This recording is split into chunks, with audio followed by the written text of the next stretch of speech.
cette journée-là, dans quel état d'esprit déjà vous êtes pour l'accompagnement? Déjà, c'est avec beaucoup de plaisir. Donc, on attend impatiemment le 20 pour rencontrer ces enfants-là et leur dire qu'ils ne sont pas seuls et qu'ils ne sont pas... la différence est une richesse.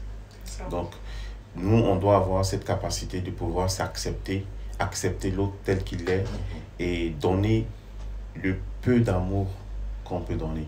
Souvent, on se dit que c'est insignifiant, mais même un câlin, ça peut réconforter.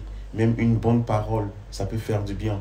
Tout n'est pas que matériel. Exactement. Voilà. Si tout était que matériel, les pauvres n'allaient pas rentrer au paradis. Franchement. Voilà. Donc, avec ce qu'on a, on peut toujours faire du bien. Et nous, dans notre conception des choses, c'est l'amour du prochain, c'est quelque chose de très, très important pour nous.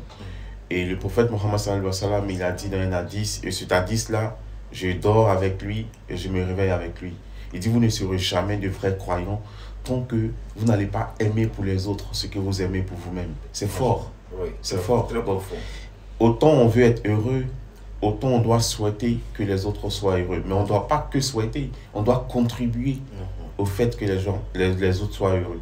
Et c'est pour cela que nous accompagnons bien entendu cet événement-là. D'accord. Alors, si là, pour ceux qui ne sont pas peut-être des visages d'inclusion, si tu as un message à leur adresser, ça serait quoi? Je voudrais dire, lorsque tu poses une bonne action, sache que c'est à toi-même que tu le fais. Parce que Dieu le dit dans le Coran, il dit quand vous faites du bien, c'est à vous-même que vous le faites. Et quand vous faites du mal aussi, sachez que c'est à vous que vous le faites. Et s'il y a une chose que nous allons regretter demain, c'est de n'avoir pas fait suffisamment de bien. On ne va jamais regretter d'avoir fait du bien. Mais on va regretter de n'avoir pas fait assez. Et comme Allah, il nous donne la possibilité aujourd'hui d'être parmi les vivants, et à ceux à qui Allah a donné les moyens, qu'ils dépensent ces moyens-là. Allah, il va nous dire dans le Coran, dans la sourate Les Hypocrites, si je ne me trompe pas, dans les 3 derniers versets, Allah il dit dépensez de ce que Allah vous a donné. Donc Allah ici, il rappelle que c'est lui qui vous a donné.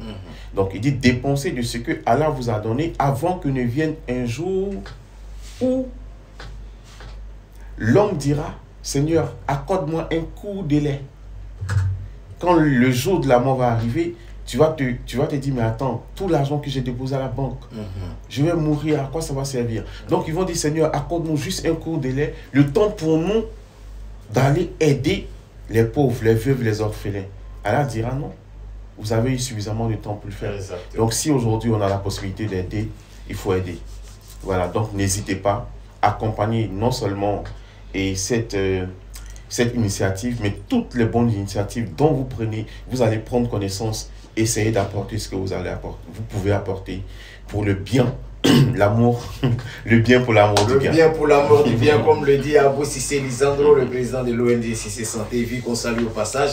Alors, il est 9h08 sur les ondes des téléphones. On va aller en musique. Quand on va venir, on va essayer de conclure sur le sujet de ce jour. Il faut dire que le sujet, c'est faire la charité, c'est bien, mais faut-il le publier? 01 70 33 70 37, c'est le numéro de téléphone. On va aller en musique, une proposition de notre technicien du jour, Jean-Yves Conil.